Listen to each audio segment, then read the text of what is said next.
We're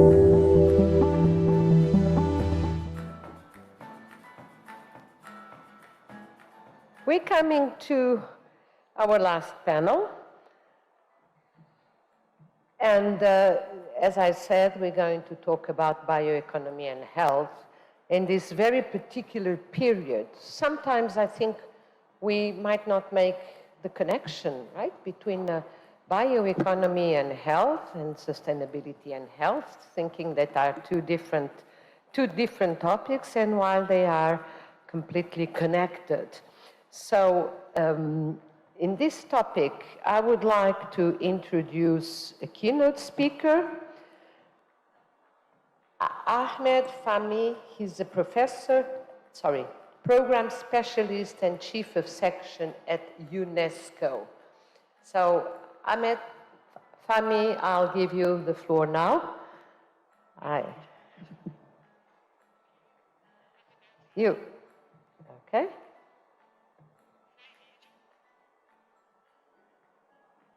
Ladies and gentlemen, it's a pleasure for me to be addressing you, albeit online, at the World Bioeconomy Forum in this beautiful city of Belém. I've never visited Brazil, believe it or not, and this was my chance to come, but as I am on the move, this is the best thing to being with you, and I hope this meeting is going splendidly. My name is Dr. Ahmed Fahmi, and I work at the United Nations Educational, Scientific, and Cultural Organization, known as UNESCO. Our mandate since the establishment of the organization in 1945 is to support our member states in building their capacities in the basic and applied natural sciences, but also in assisting them in formulating national policies that respond to evolving developmental challenges. These challenges that the world is facing as a whole are not only to respond to the corona pandemic, but also those related to climate change and arising restrictions on natural resources. This response is being played against the desire of many world national governments to ensure that we sustainably meet a growing demand for energy, water, and food.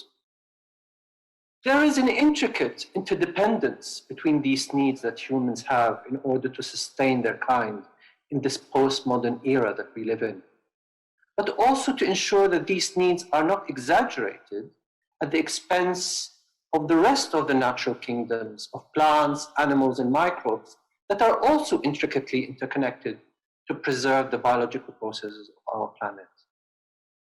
The paradigm of the bioeconomy was therefore born as an alternative, and one of many alternatives, I have to say, to provide a new vision for economic and sustainable development, which are mutually inclusive and not alien to one another. Building an economy that relinquishes dependence on fossil fuels and on harmful policies and practices, which undermine the chance for sustainable development, is an alluring prospect. The transformation of the use of land, including for agriculture, forestry, wetlands, and bioenergy, for example, can potentially contribute to approximately 30% of the greenhouse gas mitigation required by 2050 to meet the demanding target of 1.5 degrees centigrade limit of global warming. Strategies for carbon dioxide removal could make important contribution to the achievement of climate targets. These plans include enhancing carbon sinks through soil carbon sequestration and afforestation. Bioenergy with carbon capture and storage is also advocated as a potential solution, although the feasibility and sustainability of large-scale deployment is a matter for debate because of concerns about the land and water use required. But there is a growing interest and commitment by world governments to invest in these types of innovation, and thus the bioeconomy is proving to be an invaluable cog in this complex machinery to preserve our ecosystem. But the complexity of our ecosystem requires us to have a systems approach to providing solutions. As I said at the start of my talk, everything is intricately interconnected, And we really can't look at these problems or even the solutions in silos. For example, a recent assessment by the Intergovernmental Science Policy Platform on Biodiversity and Ecosystem Services, known famously IPBES, estimated that 1 million of approximately 10 million species that exist now are threatened with extinction along with the ecosystem they inhabit. Yet, in the post-COVID-19 world, investments in conservation are likely to decline further. To arrest biodiversity losses, much of the recent debate advocates two traditional approaches. The first one is to put more land under wilderness, and the second is to mitigate drivers of change through improved governance and policies. However, in the populous tropics, where most biodiversity resides, conservation of our ecosystems will remain elusive until there's a clear demonstration of the relevance of biodiversity to people's well-being and health. A major constraint, at least in the tropics, has been the lack of investment in biodiversity science, both in terms of being a subject taught at universities, but also as a topic that can attract research funding.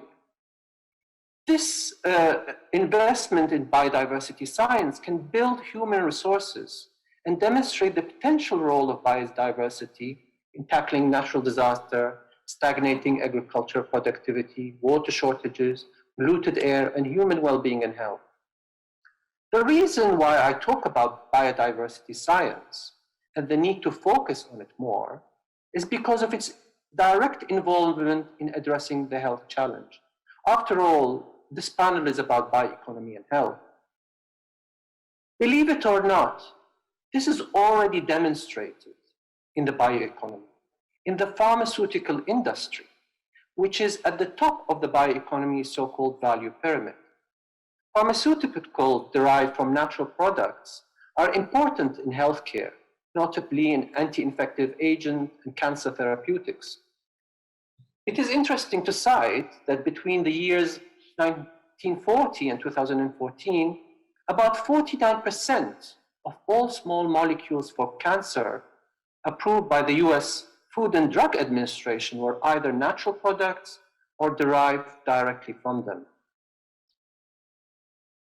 India and China, which are the two most populous countries in the world, have their traditional health systems predominantly based on indigenous biodiversity in the form of tens of thousands of species of medicinal plants. These have provided personalized medicine for centuries. When integrated with molecular and systems biology, this potential can be further enhanced to identify new pharmaceuticals and treatments for millions of people. Although this is a bioeconomic sector which is not tapped upon efficiently, it remains of huge potential as one of nature-based solutions to the challenges which I had alluded to earlier. Good health is not just predicated on availability and access to medicines. It is also about having strong immunity to fight diseases.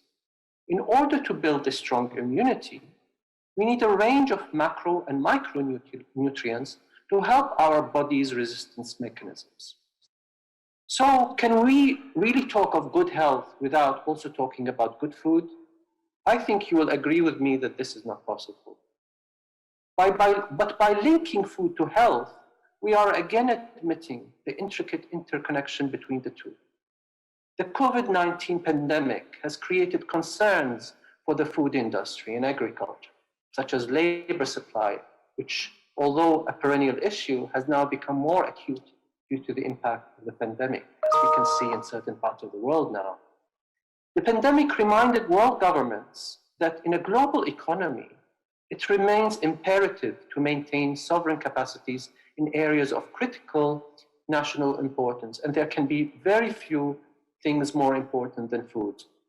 However, during the pandemic, we have also seen a renaissance of consumer interest in food, where it comes from, its nutritional profile, how do you prepare it. This concept of future foods, which include microproteins, insects, cultured meat, spirulina, sugar kelp, etc., are seen more positively now. Emerging evidence suggests that future foods can provide a full spectrum of essential macronutrients and micronutrients, as well as vitamins and minerals important for healthy bodies. Most of the future foods assessed show a similar or higher dry matter protein content than plant sources and animal source food. Such nature-based solutions are increasingly advocated to address a number of global concerns. There are more, such as the potential mental and physical health benefit from an increased amount of green spaces in cities. It has also been proven that restoration of mangroves and wetlands can contribute to flood protection. And for example, in the Brazilian Amazon, forest protection can reduce exposure to malaria and diarrheal diseases incidence according to recent research. What I've been speaking so far about is the lower end of the so-called bioeconomy value pyramid in relation to health. It is also important to understand the higher end, which I alluded to earlier in the work of the pharmaceutical industry. But above that even is the actual role which basic science research plays in addressing the health sector. Medical biotechnology, bioengineering research and development, most active in the G7 economies, has recently contributed positively to human well-being and health. Things like diagnostic and therapeutic medical devices ranging from clinical equipment to microimplants, regenerative tissue growth, pharmaceutical drugs, vaccine, therapeutic biologicals. These are all some of the advances that the medical biotechnology sector has provided us. For example, if one looks at biomaterials such as spider silk, which is one of the strongest biomaterials available in nature, its mechanical properties make it a good candidate for application in various fields, ranging from protective bandages for wound dressing to coating for medical implants. It is obvious that countries need to know how to utilize these materials. Unfortunately, only the very rich countries, however, operate and fund institutions that research and innovate on such natural products, as this requires know-how, technological resources in the life and engineering science, but also enabling policy environments that facilitate the operation and regulation of these technologies. There is still a very big gap in the scientific and technological capabilities of most countries to partake in these kinds of development. Maintained since its creation that peace in the world cannot just be built through narrowing the economic gaps between nations, but through the intellectual solidarity between humankind, which finds its basis in how each nation should have the means and capabilities to partake in basic and applied science research. The pledge to leave no one behind contained in the 2030 Agenda for Sustainable Development of the UN is seldom disputed in principle, but the complexity of its practical implementation is often insufficiently acknowledged because of these economic differences that exist between nations. A lot of the present debate leading to the COP26 meeting on climate change is on how this gap can be bridged, at least in addressing one of the main menaces of our times. Therefore, it becomes very important to continue to build and rebuild education and scientific research institutions in the global south, in Africa, in least developing countries, in small island developing states, and in creating north-south and south-south partnerships to support these endeavors. Current research that is being published on the result of the work that is coming from big bioeconomy-led projects in Europe, in China, and North America testify to the growing impact of innovation on the economic sector of these regions. However, setting this agenda and its investment should not be merely market-driven, but also take into consideration what is best for the public good based on the principles of social justice, equity, solidarity, and benefit sharing. I thank you for your attention. Thank you very much. Thank you, Dr. Ahmed Fahmi. Yes, everything is interconnected. And I think this is what the next panel will be. Afri. So I would like to call to the screen Vivian Camacho, Zulay Poggi, Alison Mears, and Lian Thomas, and Mark Rudnicki. Thank you, Mark. You're going to moderate this panel. Mark is a professor of practice forest biomaterials in Michigan Technological University. And he is a very good element of the advisory board of the World Bioeconomy Forum. So Mark, over to you. Well, thank you, Teresa. Very good to see you, and thank you for the kind introduction. It's very wonderful to join you all this afternoon, and I certainly regret not being there in person. And I also want to congratulate the audience for making it to the 7th and final panel of the forum. It is now my honor to introduce our panelists. I think this might be the most eclectic of any panel in the entire forum, and I will also say that our distinguished speakers effectively come together under the idea that bioeconomy can support human progress within planetary boundaries.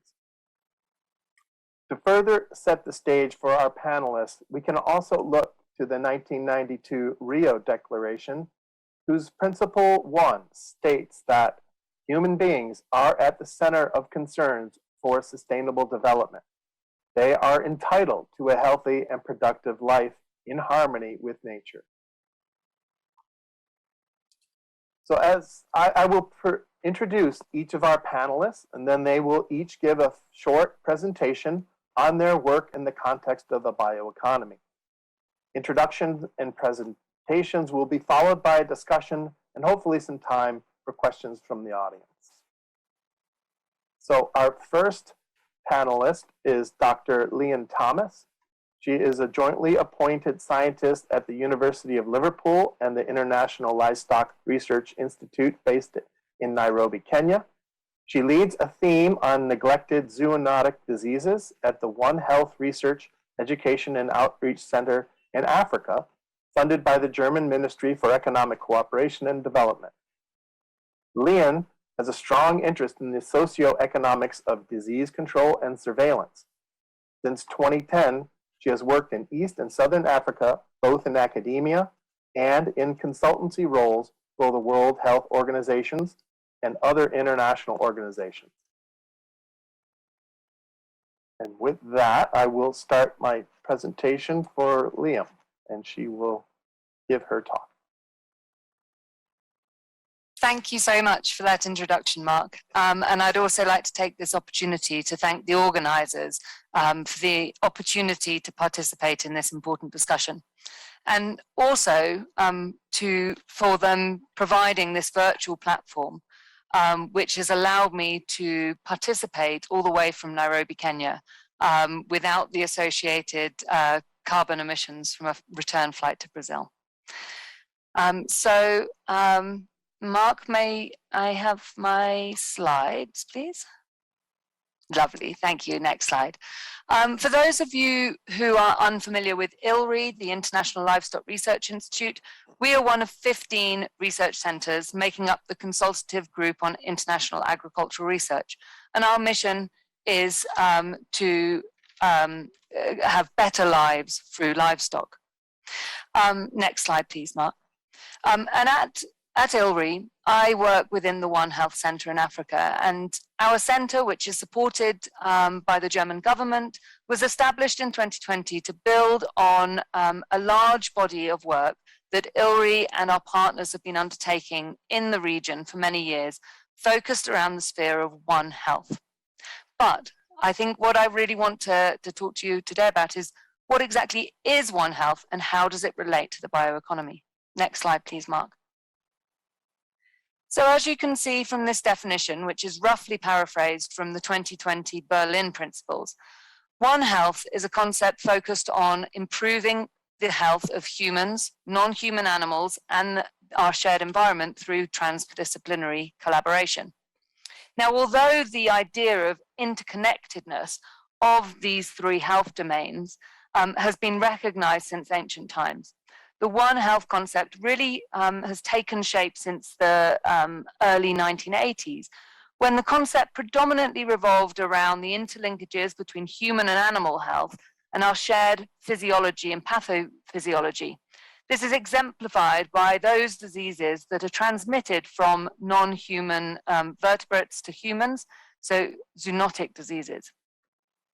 In 2010, the tripartite of the World Health Organization, the UN Food and Agriculture Organization, and the World Organization for Animal Health recognized that a One Health approach would be necessary to tackle some of the key emerging health issues of the day, with the emergence of antimicrobial resistance and zoonoses such as avian influenza and rabies really being showcases for this approach.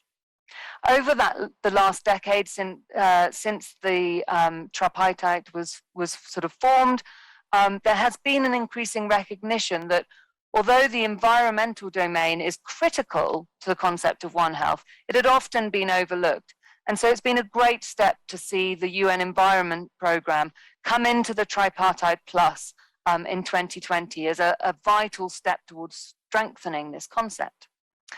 Many of you will be aware that the One Health concept has now received very high level consideration in the light of the ongoing COVID-19 pandemic, most recently with the acknowledgement by the G7 summit about the importance of One Health to prevent and be prepared for pandemics. And this was incorporated into the Carbis Bay Health Declaration. So acknowledging the importance of pandemic prevention to the concepts of One Health and its link to the bioeconomy, I'd like to highlight a few key drivers of pandemics of zoonotic origin. Next slide, please, Mark. So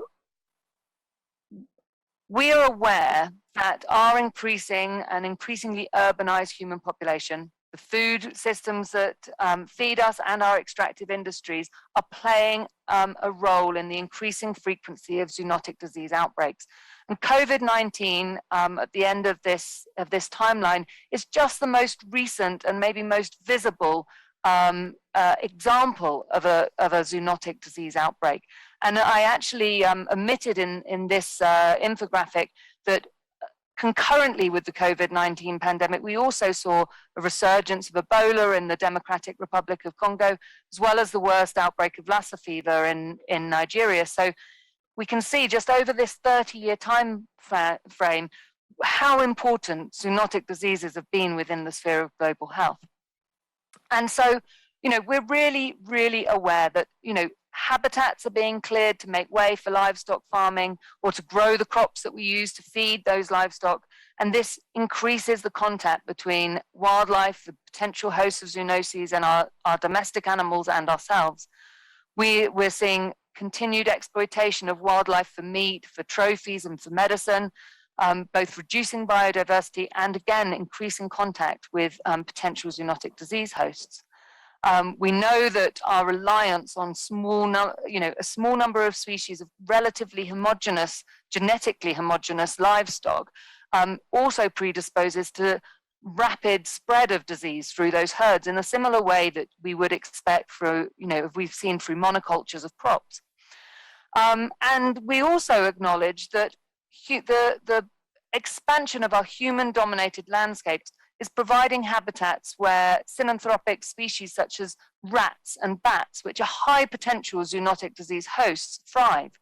We also know that lack of biodiversity reduces the buffers that may protect us from zoonoses. So a lack of natural predators may increase the abundance of vectors and zoonotic disease hosts in the environment. And this is all happening within the context of climate change, which we acknowledge as we have demonstrated is driving changes in vector distribution. So we're also seeing vector-borne diseases in areas where these have previously not been a problem. Next slide, please, Mark. So I think just from this little taster of One Health and pandemic drivers, you can probably sort of see how One Health relates to the bioeconomy. And so while there is no silver bullet to pandemic prevention, I'm certain that the principles of sustainable utilization of natural resources and preserving and increasing ecosystem resilience makes the adoption of a sustainable bioeconomy a key part of prevention and of future pandemics, and also to the reduction of the other endemic health risks which are related to our current agricultural practices and extractive industries. So I would strongly urge us to bring a One Health approach into the realm of the bioeconomy. This will require us to work with communities, policymakers, and industry to put the health and well-being of humans, of non-human animals, and our shared environment at the heart of decision-making.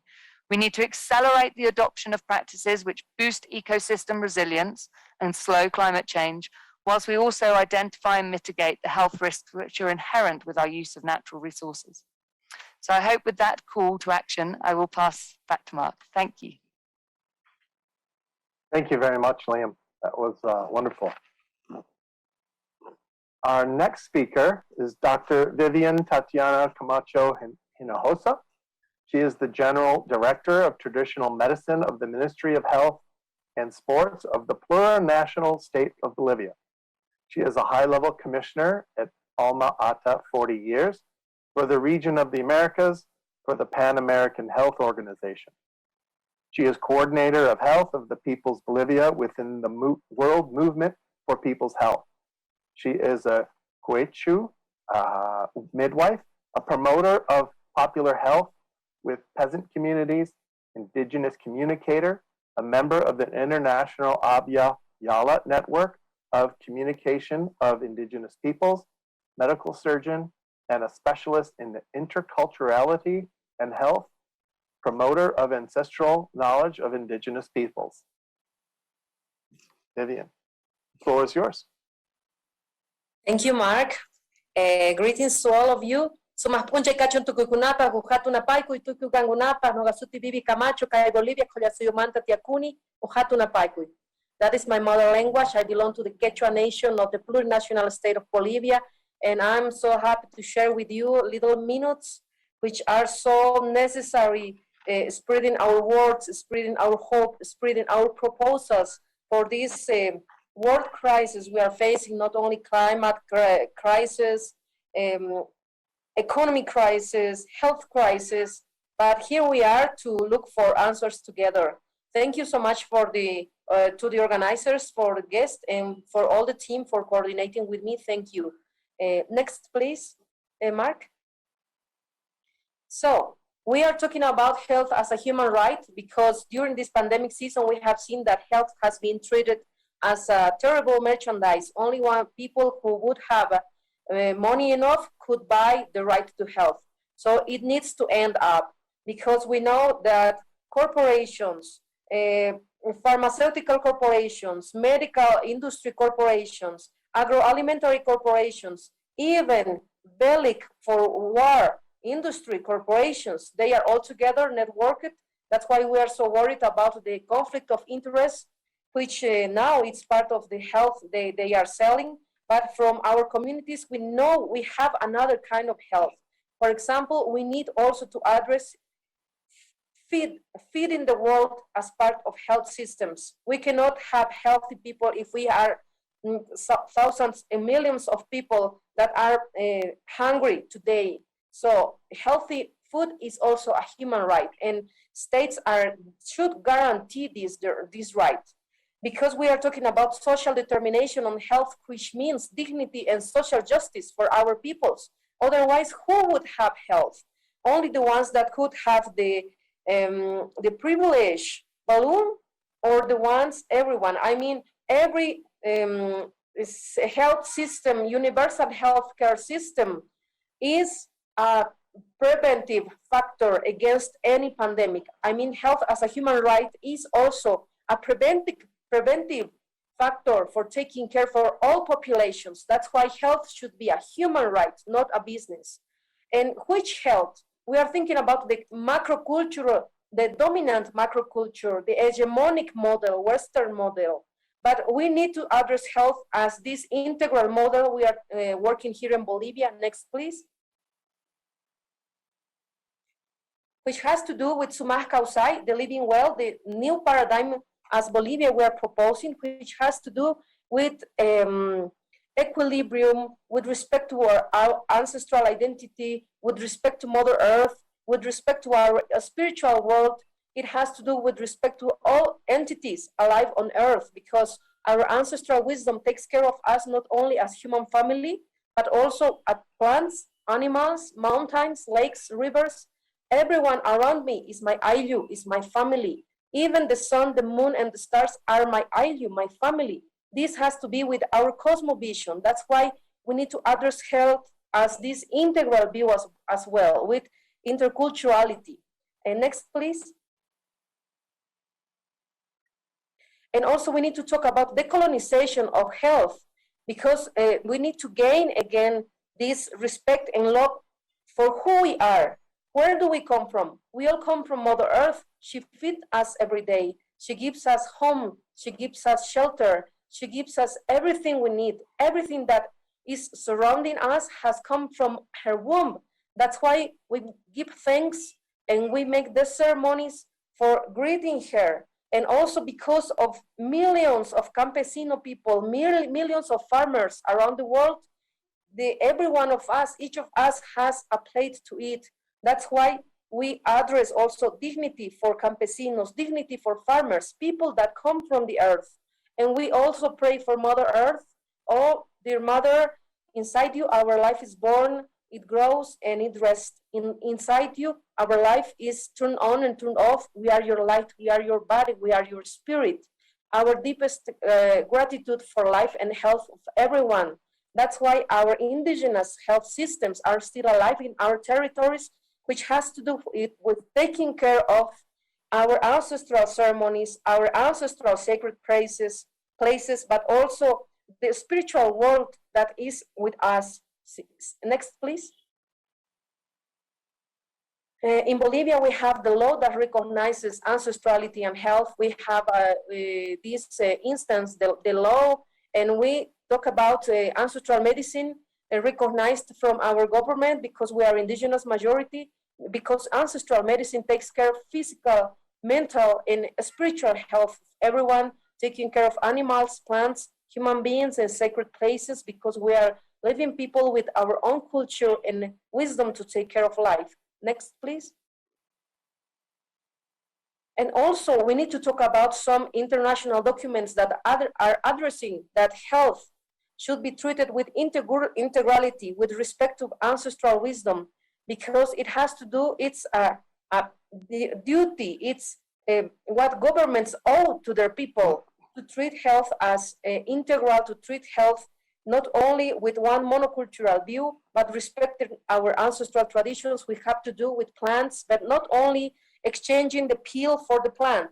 It's the way, the integral way we live, we share. We have these seeding and harvesting festivals. We have these movements of the moon, the sun, and the stars festivals, because we recognize ourselves as cosmic beings. Next, please. And also we belong to different movements that are promoting this, the social construction of health as a human right, not as merchandise. That's why it's not only about saying one kind of health. If we have healthy air, healthy water, healthy food, we will have healthy population. That's why we need to address these together. Otherwise, it's just saying only one side, health, and this another agro-culture, this another science, this another education. No, we need to work all together to look for the answers, and many of those answers are still alive inside indigenous communities. Many of these answers that the world in crisis need now have to do with respecting ancestral traditions of taking care of life collectively, all of us together, not left alone. All of us working together in solidarity, in integrality, in reciprocity, because we are one family, one human family, and we need to remember, no matter where you are born, no matter which color you are, no matter which language you speak, we all have some water every day, we all have some food every day, so we share the blessings from our mother. That's why we give thanks to Mother Earth, Pachamama, and to our ancestral wisdom alive, that have been taking care of us when nobody else was. when we didn't have any doctors, any other things. And during the pandemic season, we have responded with our ancestral traditions alive inside our territories. So for bioeconomy, we need to address this, the struggle for water sources, for territories, for decolonization, anti-capitalist, anti-imperialist are part of the answers we are looking for. Thank you. Thank you, Vivian. Wonderful. Okay. Our next speaker is Alison Mears. She is an architect, associate professor of architecture, co-founder and director of the Healthy Materials Lab at Parsons School of Design in New York City. Alison focuses her research on design strategies that disrupt the building supply chain to incorporate human health as criteria for evaluating building products and designing and constructing healthier buildings. She is a principal investigator for a multi-million-dollar grant from the JPB Foundation and a grant from the National Endowment for Humanities for HML's Trace Material Plastic Podcast Series. Alison has also held the title of Parsons Dean of the School of Design Strategies and Director of the Parsons BFA Architectural Design and Interior Design programs. Alison? Thank you, Mark. Thank you, and I'm so happy to be here today with you all and to be joining this fantastic panel of inspiring women. You can do that placeholder slide, Mark, will be fine.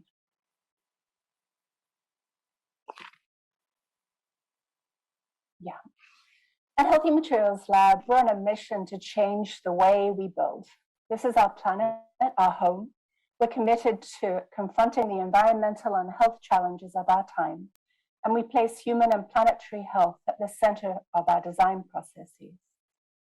Since World War II, many of the common products we use in our everyday lives, including in our buildings, are made from petrochemicals. The inexpensive oil and gas boom in the US has made it cheaper to turn natural gas into plastics and other chemicals. This process is emissions intense, and plastic production is now poised to be the next big carbon super polluters. Largely untested and loosely regulated, many of the chemicals produced in this process are also toxic and linked to a host of human diseases like asthma, infertility, and cancer. Next slide. Plastics production and use is toxic, from the host of pollutants released during production to the toxic chemicals released throughout the supply chain. Poor communities such as those in our country, in Cancer Alley in Louisiana, for example, bear the brunt of serious local environmental damage, combined with harmful human health outcomes, with extremely high rates of cancer and other diseases. We're committed to reducing the consumption of petrochemically based products and finding ways to absorb or sink CO2 in building as critical and urgent actions. Next, please.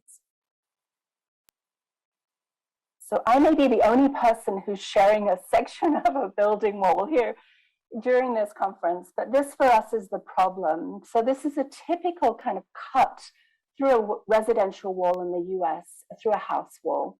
And it's here and elsewhere that we need to make change, because we see in this section that the 7 materials or more that make up this wall, many of them are made of those same unregulated petrochemicals. So we're creating a market and a problem in the way that we build.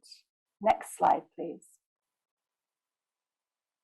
So why are these petrochemically based materials so problematic in use?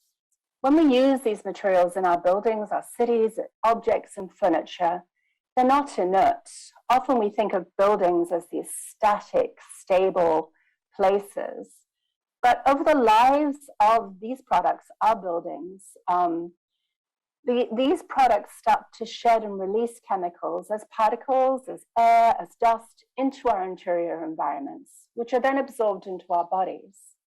And when we spend up to 90% of our lives inside in the north, we know we have a problem. As much as we are what we eat, we also absorb chemicals from where we live. Next slide, please. So we've been looking for alternatives, mineral and plant-based building materials that would be substitutes for typical toxic products, and materials that also absorb and sequester carbon. We've mapped how new regenerative construction products could be derived from materials that have beneficial properties. Here we're looking at hemp, industrial hemp in particular, and processed limestone. Hemp cultivation is kind of extraordinary. It regenerates the denuded soils from the north, and it can be grown without the additional irrigation, fertilizers, and pesticides. So it's quite a benign crop. Hemp also has multiple uses, including food and medicinal uses. And a byproduct of processing for fiber is the production of hurd, and that's what we're really interested in. This is what we use to make a new hemp lime infill in construction. You see that on the top right. It replaces all those typical products we talked about earlier. Lime is also an excellent binder, unlike a lot of the petrochemicals we now use to join all of these materials together. And though it requires energy to mine and process it, in use it binds with the hemp hurd to create a material that is an excellent carbon sequester over the long life of the building. All of these processes you'll see that we're mapping here are local, activating training, educational, and job opportunities for communities. Unlike a petrochemical facility, products in a hemp lime system will benefit a local community. We want to understand how the system might be created, what the blocks might be to adoption, and how we might act to create new networks and connections. Next slide. Because we're architects and designers, we don't like to just talk about things. We also want to test these new ways of building in practice. In this project in a town in western Pennsylvania, it had to be just north of one of these new petrochemical plants. We're exploring a new way of building affordable housing, renovating an existing wood frame house using hemp and lime. And instead of a house that is full of toxic products, we're trying to minimize toxic chemicals and create an energy efficient, healthy interior environment for the new residents. I'm right now in Fargo, North Dakota, in the north of the US, on our way to our next build in Minnesota. So we're working there on the White Earth Reservation in a community where we're designing new, affordable, hemp-based elder housing for local Indigenous women. We have a long way to go to transform the building industry, but we know that there are better ways to build and a host of new plant and mineral-based systems to explore. And we're committed with our colleagues and all of you to making change. Thank you. Very nice. Thank you, Alison. And our final panel speaker today is Dr. Zulay Poggi. She is a researcher and professor in innovation and traditional knowledge at Central University of Venezuela.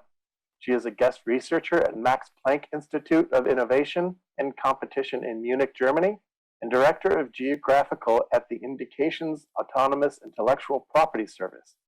She has been a consultant for the United Nations Development Program in the Dominican Republic and Honduras. Dr. Poggi has also been a consultant of the Amazon Cooperation Treaty Organization and the German Cooperation Agency in the area of access to genetic resources and the protection of traditional knowledge of indigenous peoples. Zulay? Okay, thank you. Thank you, Mark, for the presentation. I represent the organizing committee and the government of Pará for the invitation to participate of this event. Next, please. Okay. The question that oriented this presentation was, can bioeconomy advance without considering the Nagoya Protocol? As Vivian was pointing out, the pharmaceutical industry has already benefited from using traditional knowledge, for example, in their products. Its use allows to shortening the path for the development of new drugs and allows the engineering of fast discoveries. In a number of international forums, there have been attempts not only to protect traditional knowledge from misappropriation, but also to help achieving a fair and equitable value for the contribution of indigenous innovation and knowledge to value-add products on the global market. Next, please. The Nagoya Protocol, it's a legal, binding legal instrument that entered into force on October 2014, and its objective is to promote fair and equitable sharing of the benefits arising from the utilization of genetic resources and traditional knowledge. And the question is, what are the kinds of activities covered by Nagoya Protocol? All research includes all research that comprise utilization of genetic resources that include genetic and or biochemical composition of genetic resources, including through the application of biotechnology. For example, the companies that develop a research of plants, extracts, oil, molecules to develop new ingredients will be considered to fit within the Nagoya Protocol. As you can see on the right of this slide, many countries have signed and ratified Nagoya Protocol and have created a regulatory framework in order to protect traditional knowledge, in order to control access to genetic resources. On the other hand, the implementation of Nagoya Protocol has been promoted through programs and projects with the support of international funding. Next, please. An international, you can see the number of international recognized certificates. This type of certificate will serve as evidence that the genetic resources and traditional knowledge which it covers has been accessed in accordance with prior informed consent and that mutually agreed terms have been established. The number of international recognized certificates of compliance with Nagoya Protocol has increased. At the moment, we have 3,024 certificates in 23 countries. Many companies see compliance as an opportunity, for example, to be a leader in the field, to engage with local community, engaging in access to genetic resources as unique selling points, for example. Additionally, developing countries have been pushing in various intergovernmental forums, for example, in WTO and in WIPO, to make mandatory to disclose the source and or country of origin of biological resources in patent application. Disclosure of origin is seen a key means to ensure that the intellectual property system supports the access and benefits shared. Next, please. Okay, and finally, bioeconomic challenges in the implementation of the Nagoya Protocol. State parties require a more harmonized legislation of access to genetic resources. One of the most relevant observations when we analyze when analyzing the legal framework of access to genetic resources is the divergence of definition, criteria, procedures of requirements for obtaining permission to access. This represents a serious problem, and it is necessary to harmonize some procedures to improve the obtaining of permits. Companies must develop strategies to achieve clear informed consent for indigenous people to mutually agreed terms from indigenous people and from countries. It's important that indigenous people develop biocultural protocols that show the procedures for being consulted.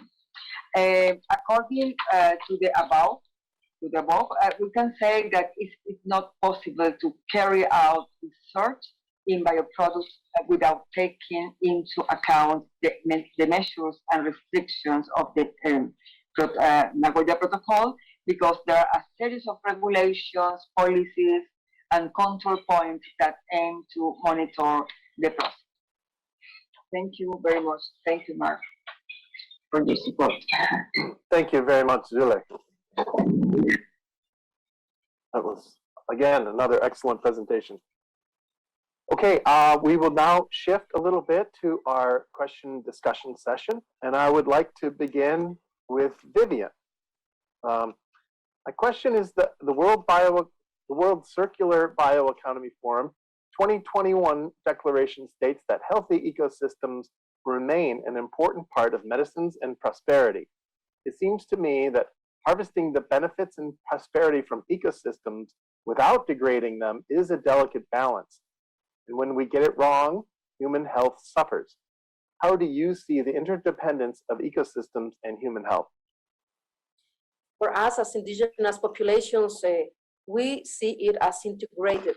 She is our mother, we are their children. So when you talk about taking care of ecosystems, it's taking care of our mother, taking care of the ones that give us life, give us food, give us remedies, give us natural health. That's why we need to address this. If we have healthy water sources, if we have healthy earth, if we have healthy food, we will have healthy people. That's why that interdependence is so connected. I mean, you can't expect having health if you are polluting air, water, food.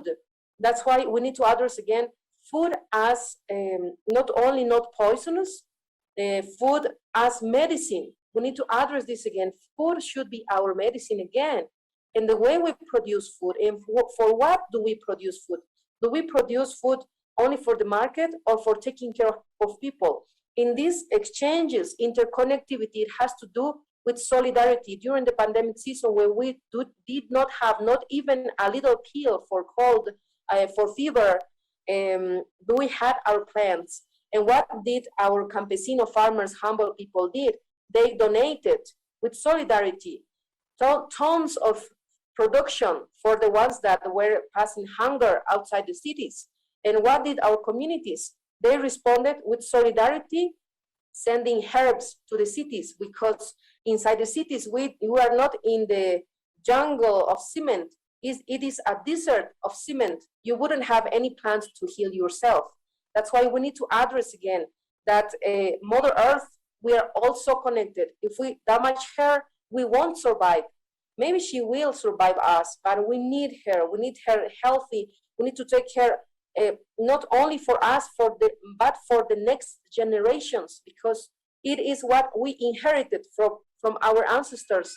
The respect, the taking care of the ones that have been not born yet, but they will inherit this love, care, and respect change for the next generations, from us to them. So this is so obvious. I mean, this is part of our ancestral cosmovision, our ceremonies, our sacred places, our spiritual world is so connected with this, with nature, with water sources, with sacred places inside the land, with healing ceremonies, with healing herbs. So we are all related. Thank you. No, thank you, Vivian. Well, you mentioned the concrete desert, and that brings to mind the interior environments. So my next question is for Alison. Though you work on healthy indoor environments, how does our dependence on healthy ecosystems enter your work? How do we begin to design buildings using natural plant and mineral-based materials? Well, hopefully we're not living in concrete cities. I think that's the place to start. So we know we have this symbiotic relationship and interdependence between natural and man-made environments. As humans, we're vulnerable to these fluctuations in our environment. We know that we get hot, we get cold, we smell things, you know, there's pollution around that exacerbate the human condition in a way that we recognize and understand as not being healthy. We're also and obviously responsible for these disruptions in that ecosystem. So my explanation of the chemical production, I think, is a case in point. where we're not only destroying our natural ecosystems, but destroying ourselves too in the process. So unfortunately, not only are we destroying many of our natural environments, but we're also building really unhealthy buildings, and this kind of overuse and paving the land and using concrete to excess, and not really thinking about what that does for us as people. And using these toxic man-made chemicals that haven't been tested. So it's kind of the Wild West in building in a way that is really problematic.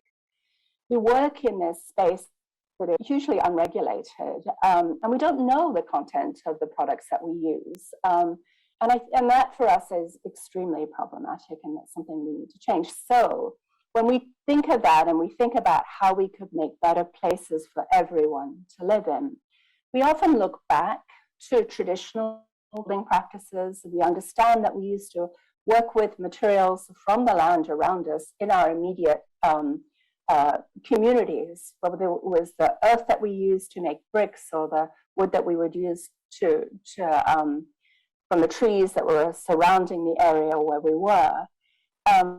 The natural materials, and so we think about those materials and think about what we can learn from their traditional uses and reinterpret them. And not that all naturally occurring materials are benign. If we think of lead has been used in building for a long time, and it's obviously toxic and problematic. But wood and timber and stone-based products, and of course all of the plant-based products that we focus on in our work. We think there's a host of new products that could be made from a combination of minerals and plants that would have all of the qualities that we need in building. We need the building to resist water. We need it to be well insulated to reduce the our energy load on the planet. And we need it to have natural flame resistance. But we also want it to have these beneficial carbon sequestering properties. And so we look for that in the hemp and lime that I mentioned, so that the building is in harmony with the environment, is acting to compensate for the bad practices that we have been involved in up to this moment in time.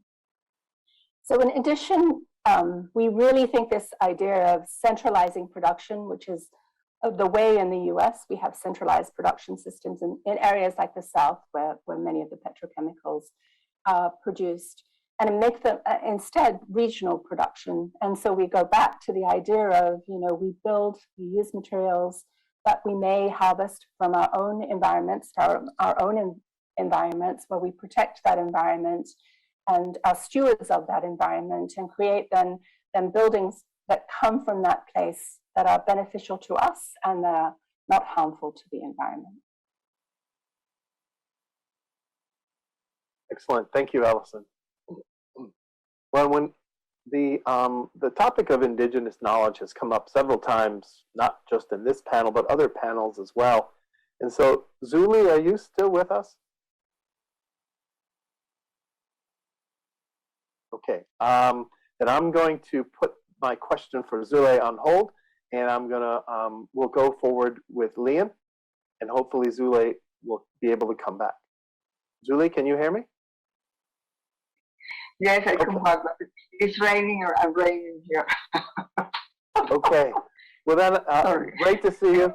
I will proceed then with my question to you. So we've been talking a lot about indigenous knowledge. And I find your work on the legal protection of that very interesting. So my question is, how can the legal protection of indigenous knowledge, particularly the Nagoya Protocol, help promote both the health of ecosystems and human health and prosperity? The second part is, do you think the bioeconomy can thrive without these protections? Okay, yes, as I mentioned before, I think it's very difficult to advance with bioeconomy without taking in consideration of taking account the Nagoya Protocol and the protection of traditional knowledge. For example, if traditional knowledge is used without a permission and improperly, it can demotivate the community, inability to obtain economic and non-economic benefits, for example, On the other hand, if the rights of indigenous people are recognized, they can obtain economic and non-economic benefits, establish agreement, for example, with companies, with universities, in order to do research, in order to obtain a new products, a new medicaments, for example, or pharmaceutical products. They can develop natural products too, and can control the use of genetic resources. I think this contributes to the preservation of the knowledge and the preservation of the biodiversity, to control, to preserve the traditional knowledge and the biodiversity, and to contribute to develop a new medicament, a new pharmaceutical products. Excellent, thank you. And finally, my last question that I have prepared is for Lian. And the pandemic, you touched on the pandemic, and that's the nature of my question. The pandemic still grips, which still grips the globe, is hypothesized to have begun in an open-air animal market in Wuhan. Since you work in the human-animal ecosystem interface, can you share your insight into long-term solutions? And my second part is, how will the bioeconomy depend on getting this right? Thanks, Mark, for that great question. So, firstly, I'm really happy that that you prefaced what you said with hypothesized. We are still the initial transmission event of SARS-CoV-2 to humans is still a matter of research. But we do know that the closest related virus we found in bats, and it's likely that it passed through another mammalian host before infecting humans, potentially in the vicinity of the Wuhan market. But what I wanted to sort of say is that one of the things that was provoked with the outbreak of SARS-CoV-2 was this call for the banning of wet markets. And I think it's really important to note that a large proportion of the global community receive their vital nutrition and their source of livelihoods from these sort of markets, and they are not necessarily just a trade in wildlife or wildlife products. And knee-jerk reactions such as banning these markets misses the bigger point that I raised earlier about our unsustainable use of natural resources and food systems as drivers of pandemics. Thinking about that food systems as a driver of pandemics, it's not only emerging diseases. We also have this multitude of health impacts from our food system, and many of my fellow panelists have picked up on them today. And I think it's really important. Vivian mentioned food as medicine, and the fact that we all need healthy food to be resilient to infectious diseases. We also have still a high burden of so-called neglected diseases, zoonotic diseases, the endemic zoonoses, often in marginalized communities, which are circulating between livestock and humans. We have an excess use of antimicrobials, driving the silent pandemic of antimicrobial resistance, and our unhealthy food and potentially unhealthy environments. So thinking about Alison's work on indoor environments, the preparation of our food and smoke in houses, and the NCDs associated with them drive poor resilience to infectious disease. So we have all of these problems, and we need to look for solutions which are really difficult. But they are there, and I think, I urged earlier the adoption of a One Health approach, and I've written down, I think almost every single speaker today has talked about interconnectedness, integration, interdependence, and I think it's really, really vital that, as our keynote speaker says, we sort of pull back, try and break down disciplinary silos, and think about a systems approach to these wicked problems. And so we have to view whether we use the phrase One Health or planetary health, eco-health. We've got to sort of view all these problems through a holistic lens. They're all highly complementary and particularly highly important to the development of the bioeconomy. The shift away from a reliance on fossil fuel-based products towards natural products with sustainable offtake is a big step and going to be vital in our mitigating the health risks from our economy and our agriculture. But it will also need sort of us to accept, identify and mitigate the inherent risks that may come from our use of natural resources, and we need to make sure that as we're moving to a sustainable bioeconomy, we're also thinking about building health systems, both human health and animal health systems, in a way that acknowledge the indigenous knowledge of communities, that acknowledge about natural health use, natural resource use. We need to have equity in the heart of our health system so that we can really serve the sort of underserved communities that are often most at risk from the externalities of our health system.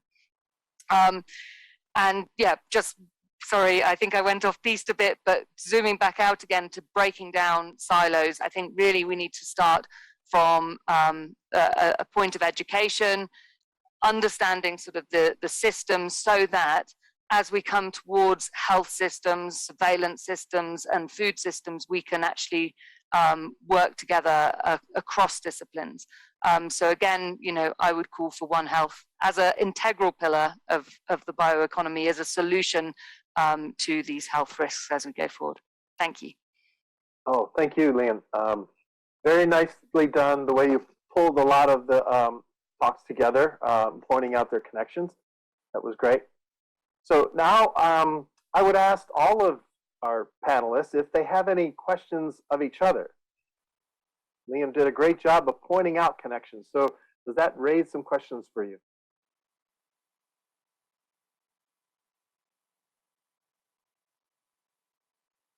No? Okay.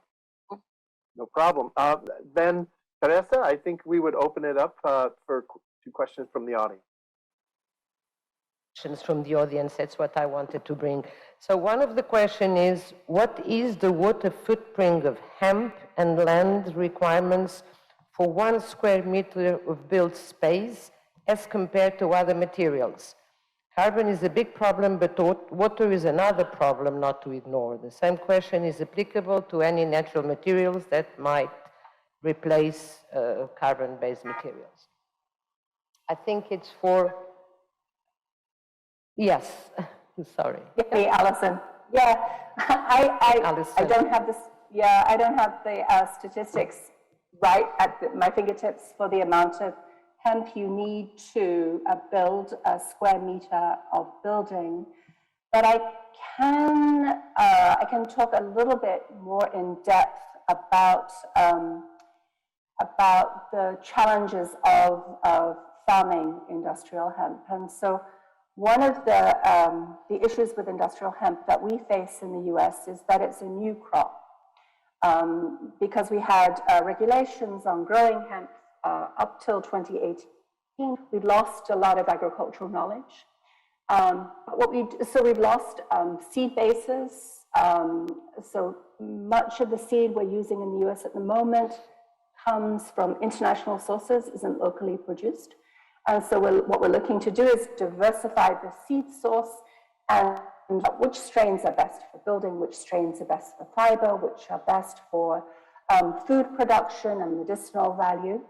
And I think with this growth of knowledge, so this is the 3rd harvest that just came in the US. With this development of agricultural knowledge, we'll be building I would say, a more robust approach to how we manage this industry. What we do know, the experience that we have over these last 3 years, is that people are not using fertilizers, people are not using insecticides, they're not using irrigation to irrigate their crops. They're learning how to sow the seeds, what's the best method for getting very tall stalks. And then I think with this growth in knowledge and through the kind of projects that we're doing, both of the projects that we're working on, the one in Pennsylvania and the one in White Earth in Minnesota, it locally produced hemp. And so the farmers are growing it right there, and they're going through this learning process. And we are starting to build this knowledge and really establish, how viable this crop is and what it requires as an agricultural crop to ensure that we're not repeating kind of all of the problems of industrialized agriculture that we currently face in the US, and I think in particular something like corn or cotton. And so you see a real movement, I think, around really building knowledge and really, I think, promoting agricultural systems that are much more sustainable than in industrial agriculture, for example. Okay. Thank you. Thank you very much. I have one last question from the audience and then one from me, and then we have to finish in 5 minutes. So this last question is for Vivian. How do you see the living in equilibrium with nature, earth, and water if we move to 10 billion people? Can you just rely on nature, or must we mimic nature and process it in a sustainable way? Great, because there is this tendency saying that humankind, that we are the ones polluting, we are the ones to be blamed of, so everyone is guilty for this crisis, but it is not. It is greedy corporations that are polluting tons of water every day, that are polluting our air. They are the ones, 1% of humanity that has the 99%, the 1% has all the money of the other 99%. So it has to do with social redistribution. It has to do with social justice. It has to do with the North, global North, stop ecocide, stop colonize, stop they are taking our lands, they are taking our water, stop making it, because we cannot consume as the modern world proposes, because we need to. That's why our ancestral cultures are alive and they call us for equilibrium. It's not this consumerism, it's not this cult to money. Money is not the center, life is the center. That's why we go straightly for all humanity. Stop global North with all the colonial abuses against the global South, but also redistribute economy. It has to do with the ones that are flying to Mars. If you are not part of the ones taking these touristic rights to Mars, we are on the 99%. And what they do is the 1%, they have all the money, everything on their hands. The only thing that we all pay for is the pollution they socialize. I mean, we are all paying for all the pollution corporations are doing against humanity. That's why capitalism is not viable for life. That's why mercantilization of life is destroying ourselves. That's why it's not humanity, it's the economic, unfair, unhealthy system we are being pressured. So it's not a recipe, it's a challenge to strive for life, to struggle together with solidarity, to struggle together united for dreaming about a world when no one is eating garbage, no one is being treated like garbage, because we all are children of Mother Earth, we all deserve respect, we all deserve dignity, and this is about dignity and humankind and sharing together, recognizing that no matter which color are we are all brothers and sisters, and we deserve dignity and respect and a good living. We deserve equilibrium with Mother Earth, and we are gonna make it. We are gonna build it together. Okay, thank you. Thank you very much. Now, this was a very, very interesting panel, very diverse, as Mark said it from the beginning. Now, I would like to ask Mark, what gave you, what gave you the idea of this heterogeneous panel, One Health, Healthy Materials, Indigenous Health Systems, Innovation? What gave you the idea of this panel? Well, to be honest, I was very concerned that because it might have been a little too eclectic, a little too disconnected. But, and the sort of the week before I put the questions together, I was really trying to understand the thread here. And it sort of came to me, and as Lian kind of, and as everyone gave their presentations, I think the panel really came together and sort of gelled. So, I mean, we just picked some of the best people we could from different parts of the world to come together and talk about this. And focus on interconnections and interdependencies. Right. Very good. Thank you so much. Thank you to all of you. Should we give an applause to the panel? Thank you very much. Good. Bye-bye. Bye. Can I now call to the panel, Mark and Yuka, please?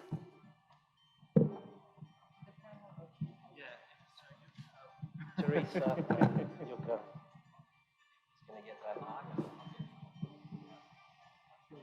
Obrigada. Well, what a,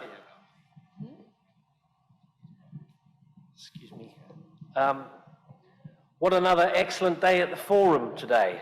Yesterday we had bioeconomy, people, planet and politics and policies, and the global leaders and the financial world, and today bioproducts around us and looking to the future. So that's all of our 4 pillars all covered, and that was a marathon session, Teresa. Well done. That's well done. Fantastic. I admire your energy. What I love about the 4 pillars is that there's always something in there for everybody, and really what a fantastically diverse day we've had today. You know, just look at that last panel, but we've had a lot of things going on today which have been really very interesting. So Teresa and Yuka, I'd just like to really get your highlights and takeaways from today. What do you think? What are your main thoughts? Okay, that's a quite a broad question. That okay, that long here anymore. So, but nevertheless, as we see in that okay, out of this last debate, that okay, we have a diversity on our opinions, on our way of how do we treat with the bioeconomy, and that's life.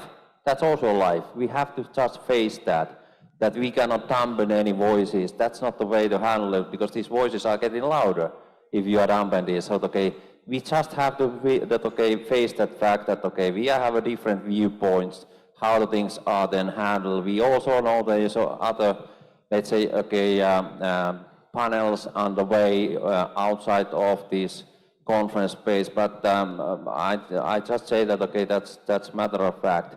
And I think the case has been very exhausted day. We started with okay, very concrete matters by talking about the bioproduct around us, and we heard okay, good case examples from the big companies, from the small companies, excellent presentation from the startup companies during this okay, afternoon session, and we don't conclude this all, so please stay awake. We will carry on tomorrow, and tomorrow we will hear the final declaration, which is our official declaration. That's our official declaration, and we will publish that tomorrow 11 o'clock. So stay with us. Maybe Teresa, would you like to say something? Yeah, Yuka, I don't want to add a lot. I don't have my notes with me now because they are endless. I think my take out of this is really the interconnections and interdependency. I don't know if you had the same hearing and thoughts than me, but this is what we have been hearing, particularly today, but not only yesterday as well. It's interconnections of everything, interdependency. And I think this is very, very much what the bioeconomy is, right? We heard it here. It's you know, it's about nature, it's about people, it's about health, it's about, you know, all social biodiversity. It's all about this. So I think we should be very happy that you know, we put together all these discussions and all these panels and debates, because they bring us exactly there. They bring us to the and gradually to a broad dialogue as well. Yeah. Any favorite highlights from the last 2 days? There have been some busy times, but anything that sticks out in particular for you? I think that this is having a look on these new evolving products that maybe because I'm partially an engineer and having also commercial background, but they were very interesting to hear in that about all kind of bioproducts to exist. I'm looking forward to our declaration tomorrow very, very much. I think we were really along those, even if we didn't distribute it. This is what we have been kind of focusing on for those 2 days. So I'm really looking forward to discuss, not discuss it, but to the time when you present it, and also to the groups that will discuss it. This will be the outcome, I think. Of this, I would propose that, let's give a big hand to Teresa, who handled this exactly all entire day. Well done, Teresa. It was my pleasure. Well done. Big pleasure. And thank you for being a great audience, and we'll see you again tomorrow. Thank you.